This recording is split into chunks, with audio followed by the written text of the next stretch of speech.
What's up everyone, this is FP Sticks bringing you some Go Battle League battles here in the Ultra League, and in today's video we have some battles that have been submitted to me by one of my patrons and close friends, Jonathan Kelly. So big shout out to Jonathan Kelly. He is also a streamer on Twitch, and he's running a pretty powerful team in the Ultra League here. He goes on a pretty crazy run and gains a lot of points. I believe he's now sitting past the 2,800 rating with this team, but it's Kaffa Grigas and then double poison in the back with Skuntank and Nidoqueen. So a lot of battles to feature in this video, so let's jump right into the games here. Kaffa Grigas and Skuntank are both XL, and Kaffa Grigas in the Ultra League is insanely bulky. It's pretty amazing how much bulk this thing can reach. Looks like he's up against a Virizion in this first game, and we get a little bit of mutual lag. You'd love to see it. The opponent catches on a Stunfisk here. It's actually really good that the Stunfisk comes out here, because technically this team is double weak to ground in the back, having both of those poison types. Able to land 2 Shadow Balls onto this G-Fisk. And the nice thing about having these 2 poison types in the back is that both of them should easily be able to handle the Virizion. The Leaf Blade will hit for neutral damage on the Nidoqueen. Most likely it's running Stone Edge as the secondary move as well. And this Virizion is running Double Kick as the fast move, it looks like here. And they actually end up bringing in the Virizion back in, so I wonder what's in the back. But John's gonna let this Leaf Blade go through. Oh my gosh, a Cobalion in the back. This is a really cool spicy team. I have yet to run any of the Swords of Justice in Ultra League, but ever since the Double Kick move update, they really seem to have a lot more play now.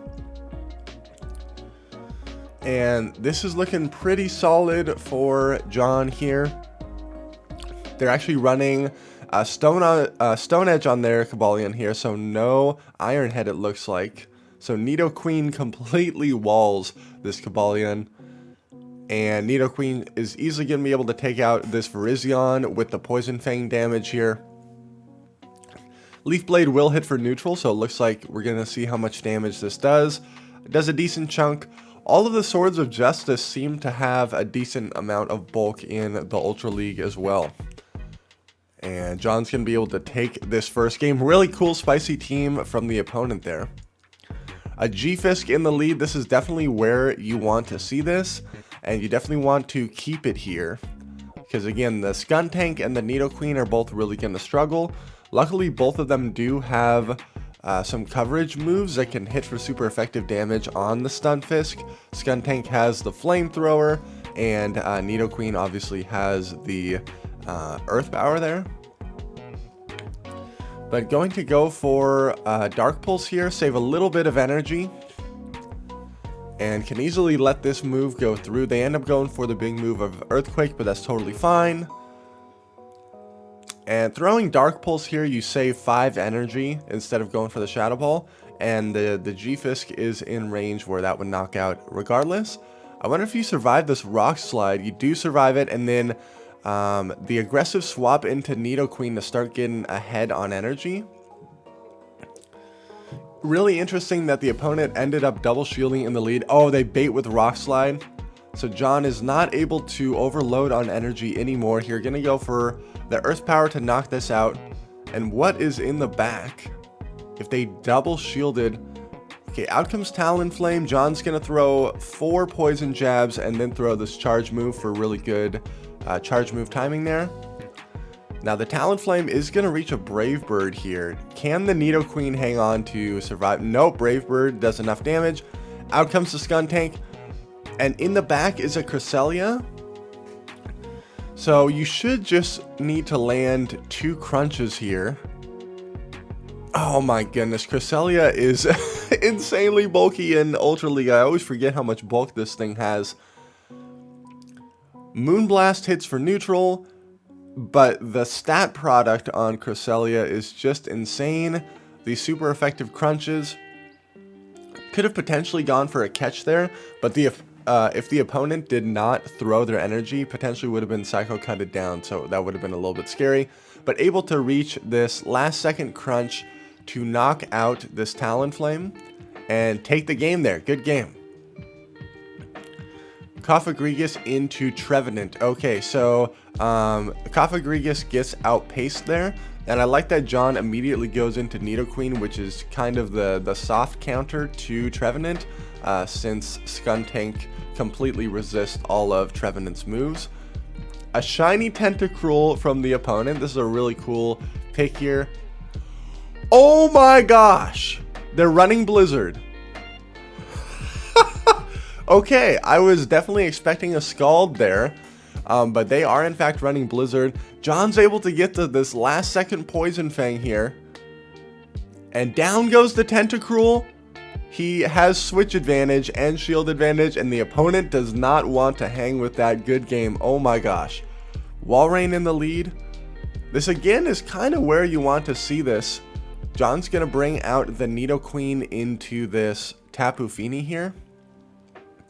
I feel like in Ultra League, this is a way more comfortable matchup for Nidoqueen compared to Great League, because this Poison Fang damage just ramps up. Oh, wow. Nice no shield on the Surf.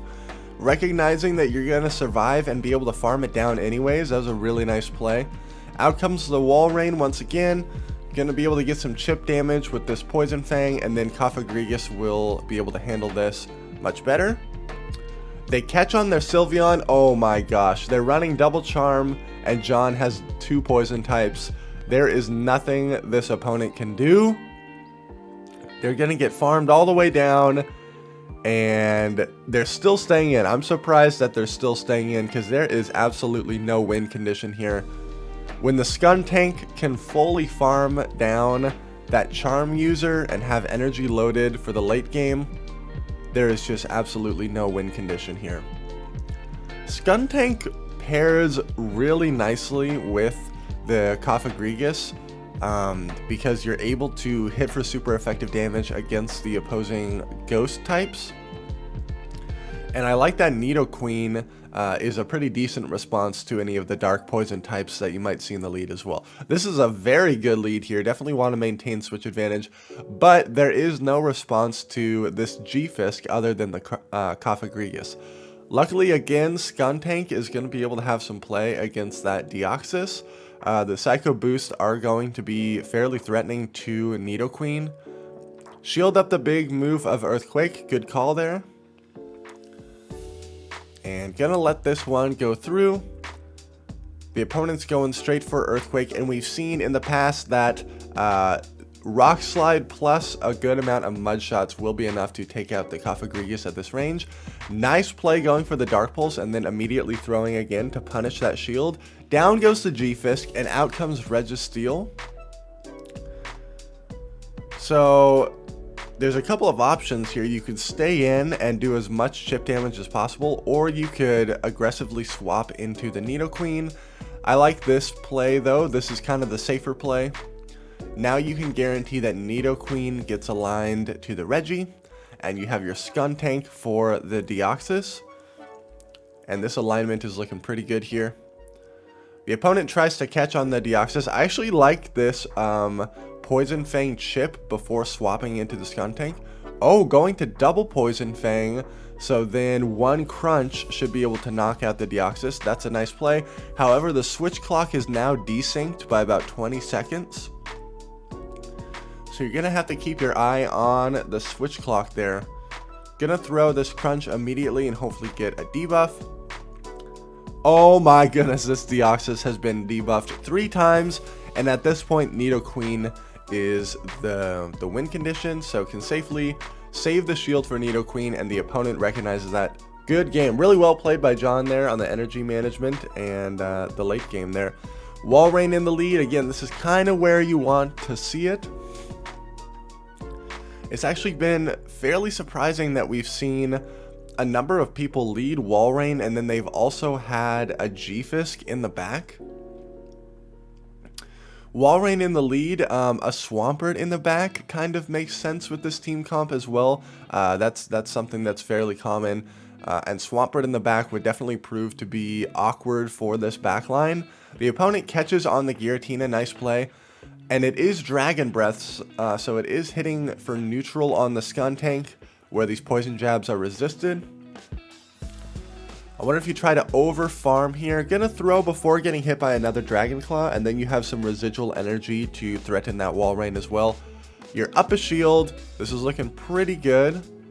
Gonna no shield this. The Icicle Spear, the Skuntank can survive and get to this crunch. However, the Cofagrigus is kind of low at this point. This is going to be a little bit scary. I wonder, do you just save 2 shields for Nidoqueen? Let this go? Yeah, I like this play a lot. And then aggressively swapping it into Nido, and in the back is an Alolan Muck, and Nidoqueen was going to have a solid time with that up a shield. Good game. Heracross in the lead. Very favorable, but you also have Nidoqueen to handle this as well. So this is another moment where Cofagrigus is just putting in overtime here. It has a good amount of neutral matchups that it is favorable in just because of its bulk. You kind of need to maintain switch advantage here so you can guarantee that the Nidoqueen gets aligned to the Heracross.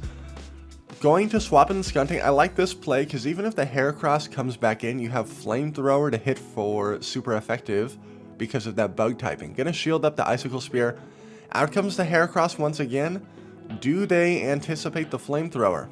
They do end up shielding it. Wow, I'm surprised. And they're gonna force a CMP tie here. Do you shield this to guarantee this damage? I like this play. They are running Mega Horn on the Heracross. I wonder if they're running like Mega Horn Rock Blast. Down goes the Heracross. Do they bring out the Wall Rain once again? Oh my goodness. It's a Powder Snow, a Abomasnow in the back. Beautiful catch. Beautiful catch on the Cofagrigus. Looks like they do undercharge that a little bit to get some more farm, which still makes this a little bit awkward. Gonna bring out the Nidoqueen. The Poison Jab goes through. You just need to get to this one Poison Fang here. And this Weather Ball will not knock out. Going to throw this Poison Fang here to get rid of this Abomasnow. The Wall Rain gets a little bit of farm, but able to Poison Jab it down. Really well played. Another Wall Rain. Even though Wall Rain got nerfed because of that Icicle Spear nerf, it is still a very, very solid Pokemon in Great League and Ultra League. I do feel like the Icicle Spear nerf was justified though.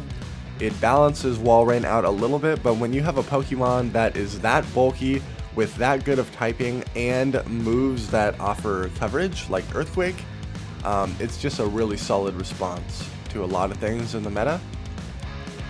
Down goes the Wall Rain, you win the lead, and then aggressively swap into the Skuntank here.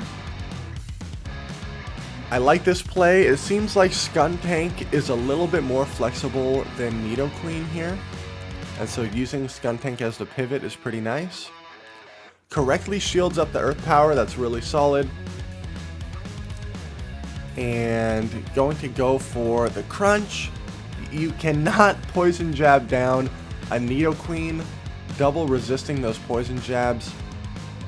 Ooh, gets baited with the Poison Fang. Nice play from the opponent there. And the Trevenant in the back is going to be pretty difficult to deal with. Luckily, they only have the Trevenant remaining, so you can just spam these Poison Fangs as soon as possible. The opponent goes for Seed Bomb there. That's kind of an interesting play. Both Seed Bomb and Shadow Ball hit for neutral here. I guess they're thinking that they need a Shadow Ball plus a Seed Bomb anyways. Oh man, this is tough. Luckily, your Skuntank is still very, very healthy. And getting that Poison Fang damage off is really, really nice. You can see that John is not throwing a charge move here because the opponent still has a shield. All that fast move damage is going to be able to take out the Trevenant and take the game. Very well played there. Talonflame in the lead. I believe John had mentioned on his live stream that he originally tried Trevenant in the lead instead of Cofagrigus, but he was seeing so many Talon Flames that it was getting difficult to deal with. So he ended up going with the Cofagrigus lead. Correctly shields up the Brave Bird, and then they swap into a Tapu Fini. This is very favorable for the Skuntank. However, both of these charge moves are resisted, but the Poison Jab damage is pretty nice here. Even if the opponent goes for Moonblast, okay, gonna shield and commit to the farm down. This energy will be able to go places. They do have Double Surf though.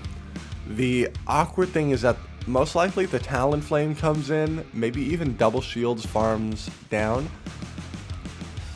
So you can throw 2 poison jabs in the middle of each of these Incinerates. They actually end up letting their Talonflame go, and in the back is a Trevenant. You get a shield right there.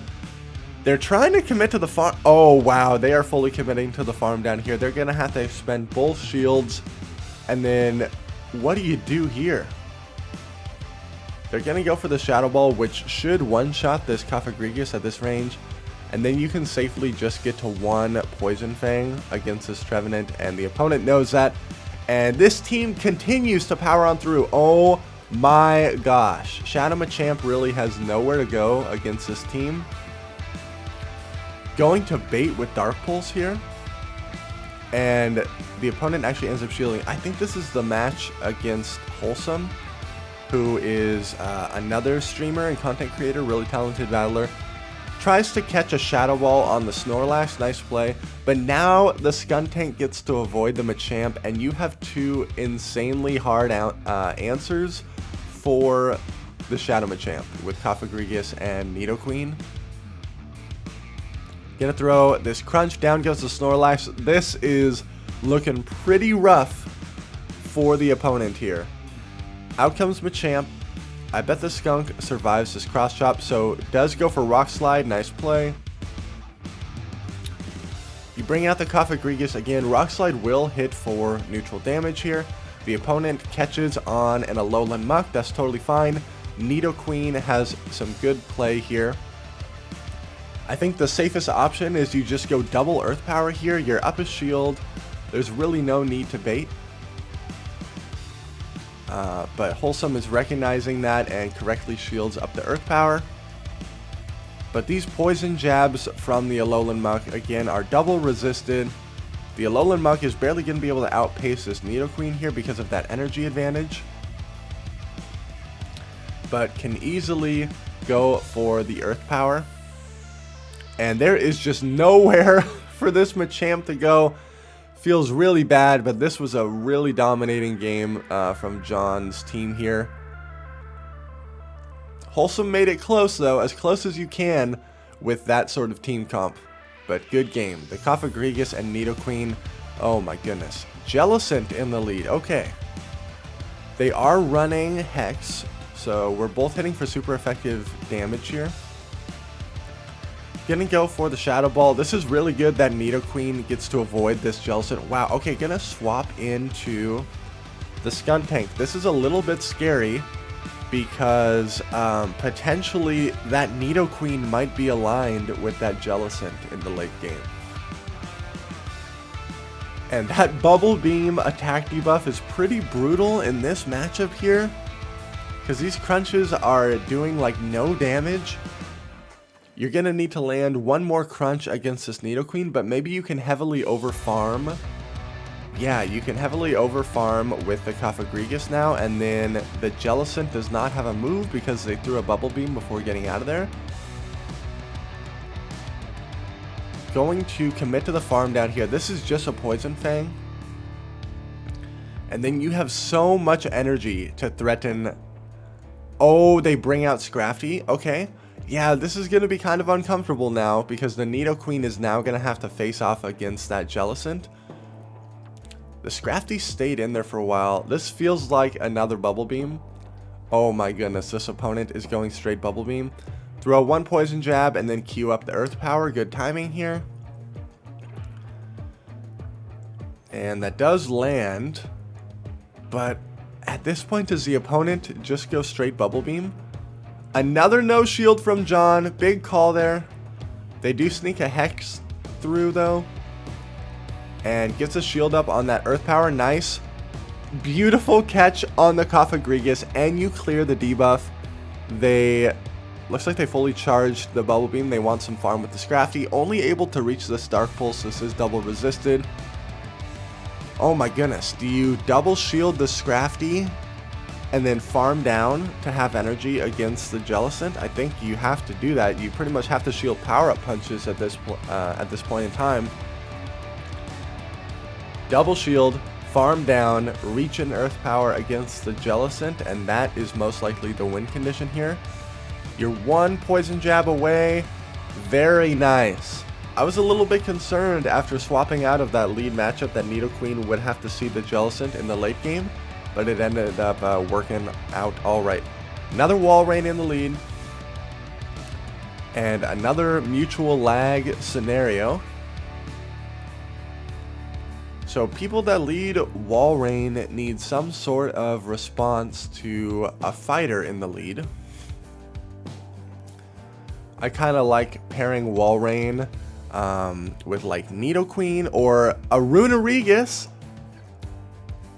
That's a cool pairing. Obviously Walrein and Trevenant is a really common pairing as well. So the Runerigus does have access to Sand Tomb, which hits for super effective. Oh my goodness, this thing is so bulky. So these Sand Tombs will add up over time. That Crunch, despite hitting for super effective damage, didn't really do that much damage. The poison jabs were double resisted against that Runerigus. Able to get to a last second Crunch here against the Nidoqueen. That's really nice. And then the Kafagrigus is going to come back in, shielding up through the potential Earth Power here. Out comes the Walrein once again. Man, this is kind of awkward. Do you try to catch on... Man. This is a tough scenario because you have that Nidoqueen to deal with. Able to get to the Shadow Ball, that's really nice. And then you swap here to try to farm down and reach an Earth Power against the opposing Nidoqueen because you outpace it energy-wise. This is looking pretty... Oh, they do go for the Earthquake. Really nice play. Really nice play. And then able to take that game. Man! So many wins. This team is going on an absolute spree here. I believe this is the final battle of the game here. So the Cobalion in the lead. Obviously, Kafagrigus handles that really, really well. And then Skuntank on Trevenant. This is a very dominant matchup for the Skuntank. The opponent recognizes it and lets it go. This is where having Flamethrower is really nice, because if you were running Sludge Bomb, Cobalion would actually wall off this Skuntank. They do not commit to the farm down. They're going to throw a Sacred Sword here, and down goes the Skunk. Oh man, Swampert in the back though is going to be a little bit sketchy. Going to bait with the Dark Pulse to save some energy. Really nice play. And these Shadow Claws are really chunking this Swampert. Do you no-shield the first one? Nice. Call the Hydro Cannon. And pretty much just go straight Dark Pulse. Gonna have to spend both shields here. But then Nidoqueen should be able to handle that Cobalion in the back. There goes the last shield. Swampert. I don't think they're at back-to-back here. If they are, you definitely lose though. Oh, they catch on the Cobalion. Amazing play. Their switch clock was up just in time. So beautiful undercharge, and now you need to fully farm this down and reach an Earth Power to knock out the Swampert. These poison jabs are double resisted, so you're able to get so much energy here. This is a beautiful farm down. And the opponent recognizes that. Good game. Very well played, John. I hope you all enjoyed this video. Make sure to like, comment, and subscribe if you appreciate the content. And I'll see you in the next video.